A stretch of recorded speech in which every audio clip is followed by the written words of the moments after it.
expert, and I'm here today with Frank Bolaji. Irawo. Irawo? Irawo. Irawo. It's a mouthful for a French girl, but that's okay. We'll work it out. And but let me talk to you a little bit about the show. I'll be short today because we're recording on Zoom because we had difficulties with the other platform. It happens, right? And that's why, me and my show, it's all good. So everything that happened for a reason. We're here on Zoom because it's the best platform for us today. So, and it's all good. It's just because, why do I say that? Because whatever happened in the past, like us 5 Minute tried to get into the other platform and wasn't working, we couldn't change the situation, the fact that it wasn't working. So we look for solution. So what happened in the past is the past. There's no point getting upset about it. So what we did is we look at the situation and say, hey, what else can we do? Hey, let's go on Zoom. And here we are. We're on Zoom. We're going to make it work. We're going to have a great show, and you're going to have an amazing time getting to know Frank, because I got to know him not too long ago, and he's absolutely amazing. He's like the brother from another planet. I liked it before I said a brother from another mother. Yeah, I know. So Frank, please tell me who you are, where you're from, where do you come from, which planet you come from, and tell us a little bit about. Oh yeah, because he's a TransFLOWmation coach. So no, it's not my accent. It's not TransFLOWmation. He is TransFLOWmation. So we'll get to talk a lot about that today. So Frank, tell me a little bit about you and where you're from, what you've been doing. Right. Well, first of all, Denise, thank you so much for inviting me onto your show and giving me this platform to share with your viewers. It's such a great pleasure.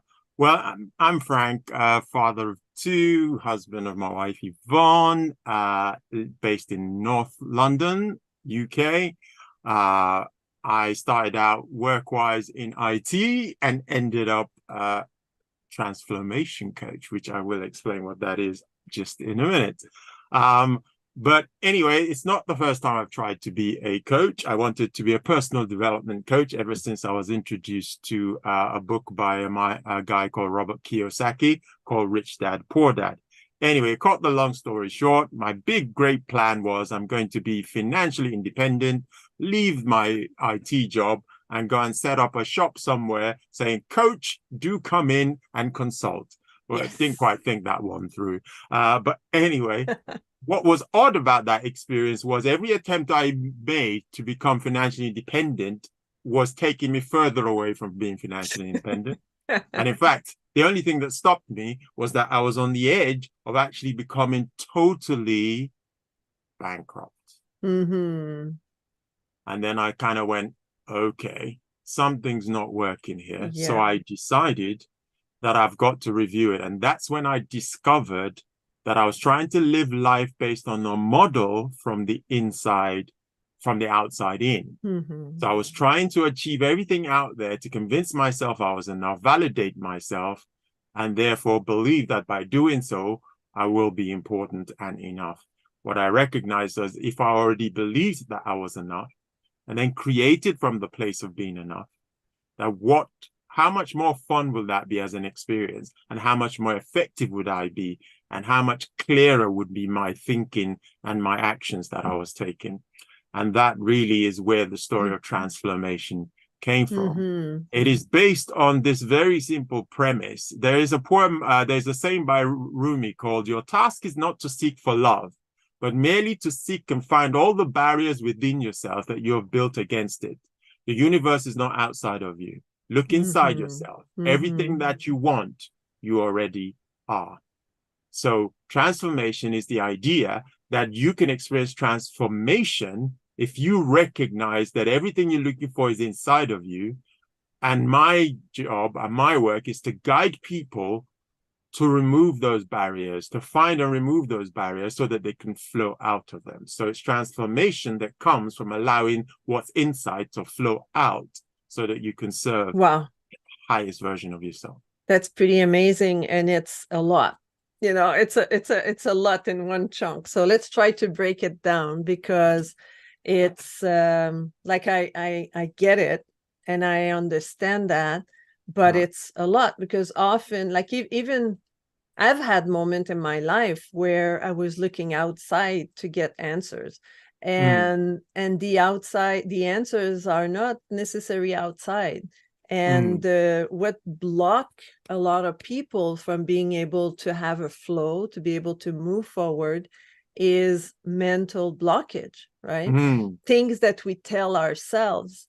And I also mention often to people that you're taught, your thinking, your word, and your action will reflect on how your life is happening. And I think that what you explained, the way I understood that, is that if you want to have better flow in your life, you want to have more different thoughts that would lead you to different action.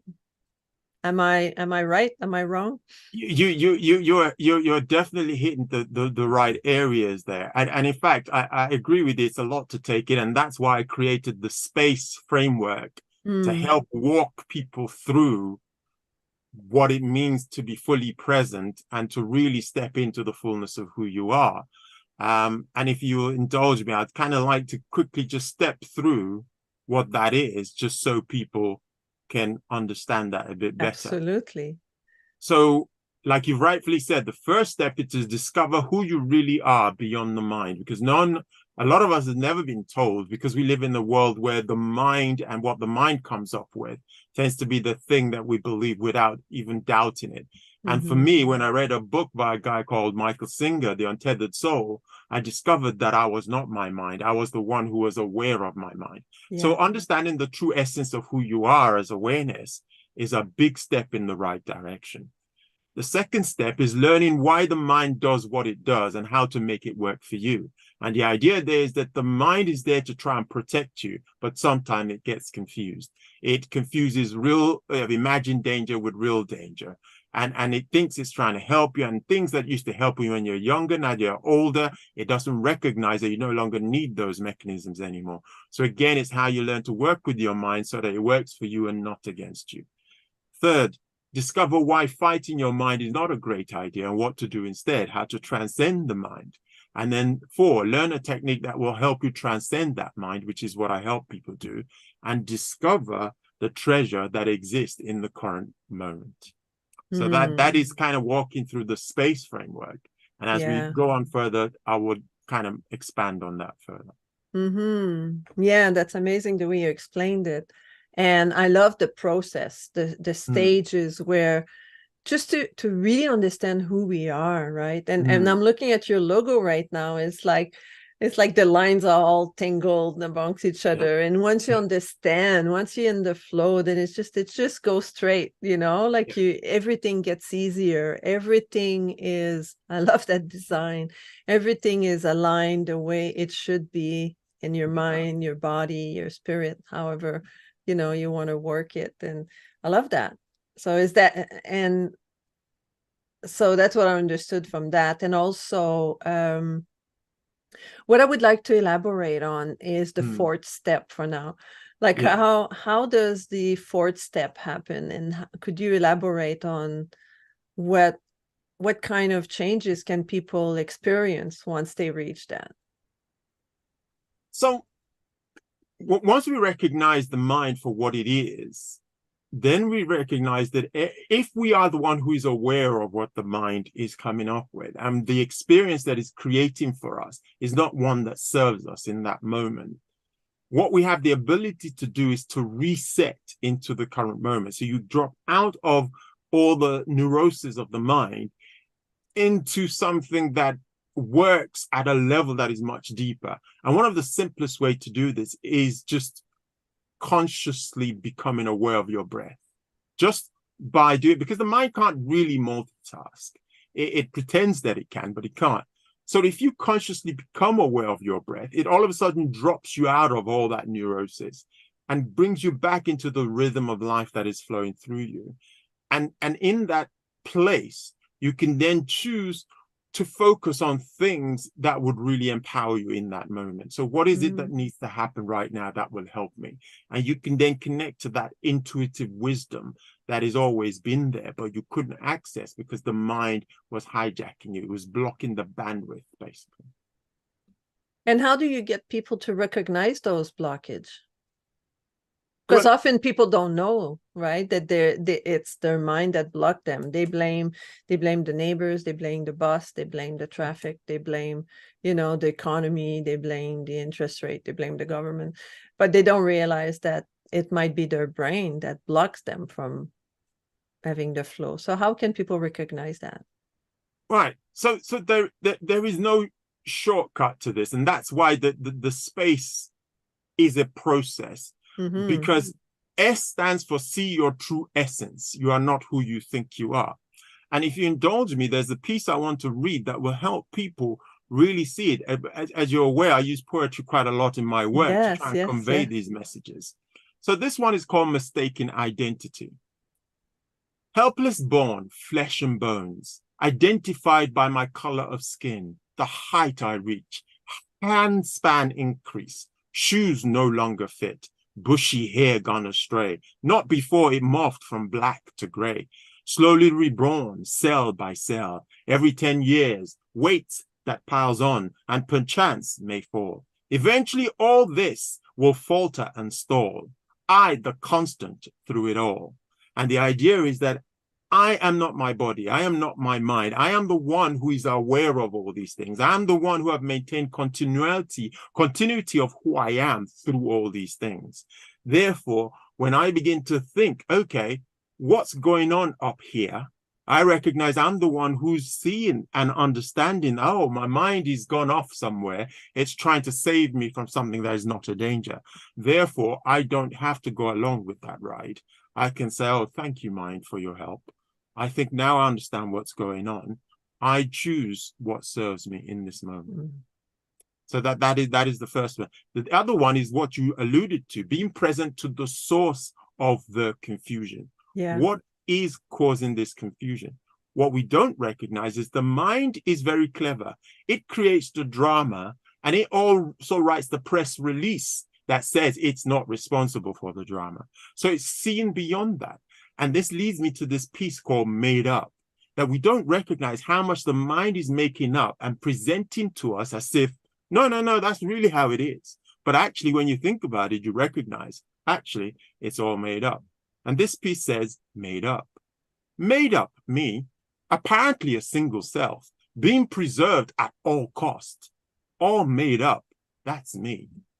Made up, me, such exquisite history. All the stories that define me, all made up about me. Made up me, who I ought to be, how much it takes to reach, all made up, you see. Made up me, whose love will fill me, the only one made for me, all made up like all the others. Made up me, what I deserve, what it takes to be enough, all made up on the hearth. Made up me, what my services are worth, what it will take to be content. All made up, none can agree. Made up me, made up so much, don't know where it stops. All mind made up behind the scenes. Made up me, why take it so seriously? Might as well have fun, nothing to lose. I'm all made up. Wow, as you can see, people, that's why I invited him over.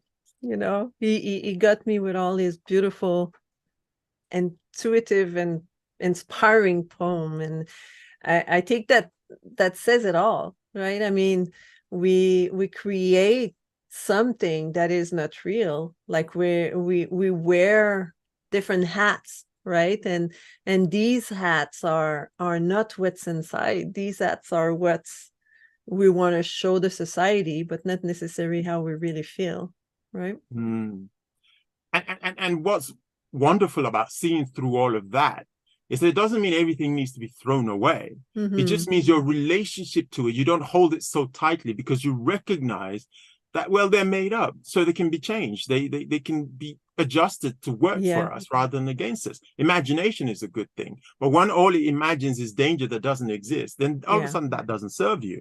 But that imagination could be used to create wonderful things, things that are in service of others. So it's really just reassessing our relationship with what we consider reality to be, and seeing through that which is mind made up and which is really real, and working with it in a way that serves us. So that kind of begins to lay the foundation for the next phase, which is where you learn to ascend your thinking. What I found in my work is very often when people discover that the mind is making all this stuff up, their first instinct is to fight it, blame it, and resist it. But what I found out, that really never really works. And I wrote a piece about this called resistance. Resistance is futile. To resist is to engage. To engage is to exchange, fueling the energy by which it persists. It's here for its reason. Let it have its season. Glean all its lessons. Then let it be that it too shall pass. And the beauty of that piece is saying that, oh, actually, there might be something we can learn from what the mind is trying to do. For example, if the mind is trying to create this idea that it thinks you're in danger, then there might be a story there that you've not unpacked about why those things mean danger for you. Something that happened when you were much younger and you've not yet upgraded your thinking to say, oh, it's all right, mind, I'm fine. I'm grown up now. I have better ways of dealing with this. So we don't have to do that way. We don't have to run away. We don't have to shy away from new things, because new things can also be an adventure. Yes. And that's a little bit of the principle of positive intelligence, which, I've been working with, and we call those protectors the saboteurs. Right. And we have a series of saboteurs that are, you have the victim, you have the controller, you have the hypervigilant, the hyper, a whole bunch of them. But this is exactly the same idea, that at some point you needed to, for example, someone that is a hyperachiever, if your parents, one of your parents die, let's say your father either divorced or die, and you're the man of the house now, and you had to take those responsibilities, even if you're 11, and you're being told that you have to be in control, you have to let your emotion away and be a big man now because you're the man of the house. And that moving forward, you carry that, I have to be in charge, I have to be the man of the house, and you don't let go. Right? You don't let go of having the control and having other people to do things. And these are little things, for example, that led those controller, those old story lead us into our life in the future, that as you just mentioned and beautifully, that we don't need to, we can thank them for being there and let them go and say, I'm able to do it now, I'm strong enough, and I can do things differently now because I know better.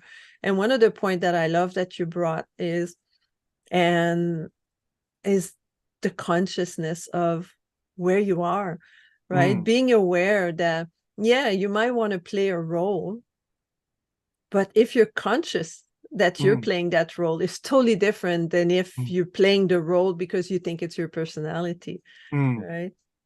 That and that's why I call the framework space, because it's creating the space between you and all that, so that you can choose how it serves you or not.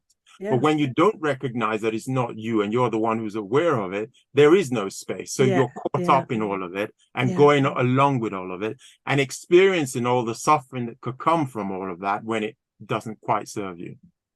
Well, I love that. And so tell me about how, like, who's your ideal client? Like if you could describe, like, the person that listen right now, and then you say, hey, you, because you need me right now. So what would that look like? So for me, I struggle with this question a lot, because obviously what as you can see, what I'm pointing to affects everybody. But here's what I discovered, that the people for whom this would create the most impact in the world are leaders who themselves are leading so many other people. So what I've decided to do was focus on senior leaders who are probably heads of departments and above, who are not enjoying their current experience of leadership, because one of the problems with the way we define leadership these days is that leadership, again, using my framework, is the idea that they believe that they need to go and add all these things to themselves to become great leaders, rather than recognizing that that leader is already in them. They need to get out of the way and let those things come out, and also to begin to trust some of that wisdom that comes out, and beginning to drop the shoulds and begin to really understand how does leadership look on them as opposed to what someone else is doing. So that kind of is where I come from, that the leadership journey starts from within, and I help senior leaders to identify that and to embody that energy so that they can be real and vulnerable, but at the same time visionary in how they lead their teams. They create an environment, because once people get this, it transforms not just them, but how they treat other people, because they recognize that what they've discovered as truth for them must be true for other people as well, that those people are experiencing themselves in a way where they're caught up in what the mind is now, not recognizing it. So by creating an environment with a leader who gets this, the kind of environment they create for their people to grow and develop, and the kind of, because really we can do extraordinary things when we embrace all of ourselves and all that is available that the universe is bringing together to help us achieve. Yes. And I imagine when that happens, it'll allow people to, well, that will make them better leader and have more, when you allow yourself to be more vulnerable, then you also give the chance to other people to come in. Yeah. Right. As opposed to be, I'm the best, I'm the leader, you do what I said. And it's such a closed environment. But once you let the guard down and you become more vulnerable, I imagine on a senior level, like it allows other people to trust you better. Right. Yes. Yes, it definitely does. And one thing I've discovered is that walls are interesting. If you build a wall to protect yourself, that wall also blocks things out, so that there's no way around it, that you cannot be vulnerable. You cannot have true connection without vulnerability. You can't choose one and then try out the other, because the wall needs to be down for you to see over, and for people to see over you where you are. And again, one of the things that I also help leaders do is understand this idea that if you're not enjoying the process, don't sit around waiting for some magical thing at the end, because that in itself is not what life is about. Life is about experiencing every moment. And if you'd indulge me, there's this piece here called The End, which really just talks about this. What if life was like a piece of music? Would you turn a deaf ear to every other note, waiting for the rush of the anticipated crescendo? What if life was like a book of adventures? Would you keep flicking through all the pages, building all the anticipation for a climatic end? What if life was like a collection of present moments? Wouldn't you live every one of them like they mattered, letting the final end come when it does, with no regrets? And it's that idea that if you're designing your perfect life or designing your perfect role or whatever, it's important that baked into that is the ability to enjoy the moments that make up that, rather than the belief that, oh, I'm just going to grind through everything and it's all going to be worth it at the end. Because from my experience, you get to the end and go, what was that? You've missed the journey. Yeah. All the fun. And even like it's enjoying everything, even through failure, right? Like it's, and enjoying, like having a path and walking that path Of course, there's an end goal that we all want to reach in life, for depending on what that is. If we go on a date, maybe the end goal is, I won't go in details, but like there's always an end goal. But if you just focus on that, then you lose so much of your present moment all the way through, right? Like you only live in the future, but you can't predict the future. And if that future that you have in your mind doesn't come, then you're only facing disappointment, right? And that is the point. And the other interesting thing when you really go into the dynamics of time is actually you cannot live the future because the future never comes. Because at the point when you hit what you define the future to be, it is now. The so present, you can only ever live in the now, because the now is always what's present right now. So if you might as well enjoy the nows, and then you have no regret at the end, regardless of what happens there. And that's the beauty of it. Yeah, I don't think you and I would ever argue. Everything you say is like, yep, absolutely. I agree with that. And that's the thing, right? Like, because we can't, and people say, yeah, but I have to plan. I have to draw a map, and it's okay. It's okay. I mean, if you need to go from London to Paris, you need to draw an itinerary. But be prepared along the way that there might be things that gets in the way that have you diverge in a new direction. And who knows, maybe you'll end up in Belgium, and then you'll say, oh, well, I'm okay to be in Belgium. I don't need to go to Paris, right? And be open to that, right? In any situation in your life. Exactly. And that it really is. And this brings me to my next piece, actually, this whole idea that you can only ever experience your best self in the moment doing your best work. And what often gets in the way of our doing our best work is because we're not present in that moment to access the resources that the universe is presenting to us. And I call this piece your best self. In this moment, is this the best I can do? Then I can ask no more. To this notion, I'll be true. This is my best self for me. Creating space for everyone to live in the reality that is at play in this moment. That is their best self too. Until it isn't, making way for something new. I love it. I love it. And yeah, that's what I keep saying, right? That's why I say it's all good, right? Because whatever you experience today, that's as good as it gets right now, right? And you could choose to be miserable, or you could choose to be happy. And people have a hard time when I tell them that they can choose, right? Yeah. They can choose to be happy as opposed to be miserable, and say, yeah, but look at this. How can I be happy with that? So you want to talk a bit about that? I definitely do, because I think it's interesting, actually. Part of what causes us to be unhappy is the reality is not agreeing with reality. Reality is here already. By the time you note what you're unhappy about, it has already happened. You cannot change that. You're late to the party. The question is, what experience are you going to have of it? Now, the premise people tend to believe, again, going at this outside in kind of perspective, is that something out there happened, and therefore I have no choice but to experience it in this way. But in actual fact, the experience we have of something is not based on what actually happened. It's based on our thinking about what actually happened. And that is the reason why 20 people can have the same experience and have 20 different, they can have the same event happen rather, and have 20 different experiences of the same event. That scientifically proves that it is not what happened that created the experience. It's how you interpret, it's how you think about it that creates the experience.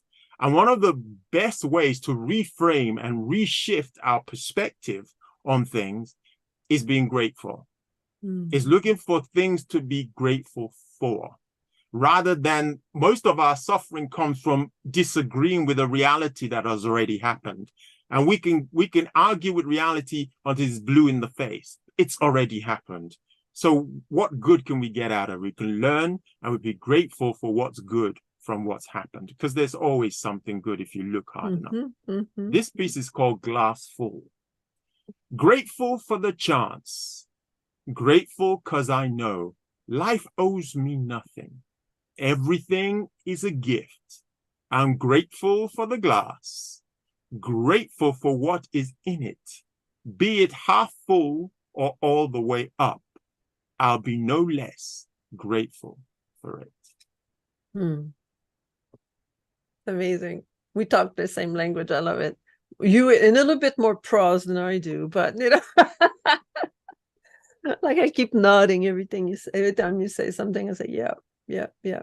And if you were to listen to my previous, talk, and I always say, like, there's always the yin and the yang. There's always some good in every bad situation. There's always some bad in every good situation. When you think, oh, wow, it's amazing. Well, there's a little bit of something in there that is not perfect. There's no 100% perfect situation. But the gift that we have, as you mentioned just now, is to be grateful for that situation, regardless. Because it's either, if it's something negative with that tiny bit of positive, well, it's a gift of experience. It's a gift of growth. It's a gift of resilience. It's a gift, like when we think that it's so bad, right? Like there's always a gift in that. Curiosity, being curious about, why did that happen, and what have I have to learn in that situation? Like there's so much, when people think that everything is so negative, search a little bit, ask yourself the right questions, right? And this is again why I call this framework space, because I think that's what people often miss, this creating the space to reflect on those things and to be able to see, because we as human beings are self-fulfilling prophecies. As the guy said, if you say you can, you can. And if you say you can't, you can't. And the reason why we're self-fulfilling prophecies is because we have selective sight. So we could, when we have filters, so we can't take in everything that's happening around us. So we have inbuilt filters that only bring into our awareness things that we are considered important to us. That's why if you buy a car, a white car, all of a sudden you see all the white cars on the road and you think, well, everybody's going to buy a white car all of a sudden. No, they haven't. It's because all of a sudden now you've invested in a white car. White cars are now important to you. And it's important for your brain to help you feel that you've made a good choice and see all the wonderful people with great taste who have gone out and who have white cars. So we all live with filters. And if our filter says, where's the bad in this? We will filter out everything that's good about it, and we will only see what's bad. So then you would be right. Then you would say in the bad, and that would say, oh man, I'm not original anymore. Everybody has a white car. I hate my white car. That's now, another way of seeing the same thing, right? So that's why I talked about all made up. All this stuff is made up. Of course. So let's just hold it lightly enough and say, okay, how can I look at it that will serve me? How can I engage with this in the way that serves me and gives me the experience of it that helps me evolve, helps me enjoy and experience life differently. Wow. So much amazing information in here. I hope you guys, people that are listening, will take advantage of being in touch with Frank. So how can people reach you? And I'll put that in the show note. So tell us now, and then, Right. The best way to connect with me is the link you're going to provide. Unfortunately, it's not an easy one to read out because it's got dots in the okay. So if people go on there, it's a link tree. So it's got different areas where you can connect. You can connect with me on LinkedIn. You can join our Poetricity mailing list. And what that will do is it fires off a weekly poem, which is a transformation poem, a wisdom poem with thoughts that will help guide you and set you up for the week. I've also got in there a leadership booklet, electronic copy of a leadership booklet, and it talks about leadership from within. So it helps you lay out how you can be a leader who allows it to flow from within. So these are all things that are available via that link. Wonderful. And I imagine that people that think, well, I'm not a senior executive, I can't benefit from that book. But I imagine that little booklet, we are a leader in every aspect of our lives, right? That is true. And we, that is true. we Yeah. can be a leader as a parent. We can be a Yes. leader as an employees. We can be a leader as a lover, as a partner. So I think everybody can benefit from downloading that little booklet. Definitely they can. Yes, you put it, rather succinctly, actually. Because I remember when I used to have this idea of, well, hey, how am I going to coach leaders? I'm a leader up to here. And then I eventually realized, actually, I've been a leader for over 25 years at that time. And I just discounted my leadership in spiritual communities, my leadership at home, my leadership in different capacities. And whether you like it or not, you're a leader because someone's watching you. You are an example for somebody, whether you signed up for it or not. So that remind me, I don't have it with me right now, but I had a list of probably 20 lines that says, and it's very positive to make you bring yourself value. It's like, right now at this moment, somebody's thinking of you. Right now at this moment, somebody miss you. Right now at this moment, somebody loves you, right? Like it's all little things like that oh, that's beautiful. when we think that, I'll find it and I'll send it to you, that might inspire a poem. But when I read that, I was just like, wow, this is amazing. Because when we think that, oh, we're all by ourselves, nobody loves me, nobody cares about me, nobody, but really there's all the people we have interacted in our lives that, like, for me, sometimes I'm thinking of someone that I've met 20 years ago. Like, I'm thinking about that. Oh, I wish I could see that person again. So at that time, I'm the one thinking about that person. Yes, right? Indeed. Yeah. And so there's a good chance someone else is thinking about you. Yeah. So there's always, like, we're all so interconnected. And often we forget that. We forget that we are one in reality with everyone on the planet somehow. Yeah. And that's another part of my work, which we can't even get into right now, because maybe we'll have to do another podcast. We will. And I call it the illusion of separation, and the idea that actually we are all manifested essence of the same universe. And there's only one essence in the universe of which we are representations of. And that's when you look at a plant, you look at it's got different parts with different names, different colors, but it's all part of the same plant. And I think we see ourselves as individuals almost like it's a persistent illusion, but in truth. And that is why we're able to connect with each other and able to sense each other in a way that is beyond what physical interaction could really achieve. And even though we might be over for different parts of the world right now, we can connect at the level and experience energy. And the only way that's possible is because there's something that connects us at that level. So energetically, we're all the same. We're just showing up in different ways. Yeah. And we all have, you say energetically, we're all the same. I like to do an analogy with us being a battery, right? And some of us has a full battery and some of us has a lower battery, which is the level of energy you bring to the game, right? The level of energy that you bring to your life. And sometimes we need to connect ourselves. Like for you, I feel like you are a charger, right? Like when people connect with you, it allows them to recharge their battery and become more aware of their surroundings, so that they can, when they leave working with you, go somewhere else, and then they become the charger for the people. Yes, I love that analogy. I love that. I should get you to write my copy. That sounds very good. I can be your muse, but I won't write for you. I'm happy to be your muse. So I think I forgot when we started, so I think we need to wrap it up. So can you one last tip of how can something that maybe you haven't done, a poem to close this call, or how can we wrap it up right now? I think a gift about how to become present would be a wonderful way to wrap this up. This one is called Present Focus. I beg to be enlightened. The moment before me slips away in a blink. Thoughts of all things past, ruminations of a future unseen, eaten away at what focus there is. A quiet spot, my eyes now shut, consciously breathing. My focus on what matters in this moment.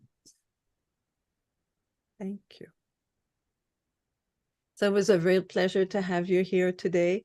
And I will register to that weekly poem, because that's something I feel that if people really pay attention, you know, often we register to those mailing lists and we say, oh, that's Frank, you know, whatever. But I think if people were to take the time to even take that poem, print it out, or have it, you know, easily accessible, that would be a great weekly inner work to do with themselves, right? That's how I saw that when you explained it. Yeah, that's exactly what's meant to be, like a self-coaching tool, because not everybody can afford to hire a coach. Yeah. It's your own poetic coach in your pocket. Yeah. And that allows people to self-reflect. Okay, this week, let's reflect on this. And sometimes you'll have a poem that it's exactly when you need it. And some of the time, the poem that you got last week, you need to work on it twice for 2 weeks, right? Definitely. Like there's a lot of work to be done, and there's lots of beauty in the world. So let's explore more about ourselves, about our inner flow, and to make our struggle lines to go straight and smooth. Oh, beautiful. So thank you so much, Frank. And thank you very much for having me. I really enjoyed this. Yeah, my pleasure. And thank you for the audience for listening. I hope you get great value from this. And check the show notes below in the comment, and if you're watching this on YouTube, in the details, how you can reach Frank. And don't be afraid, you know, sign up for his weekly newsletter, and I'm sure you'll get great benefit from that. So again, Frank, thank you. And thank you everyone for listening. Goodbye.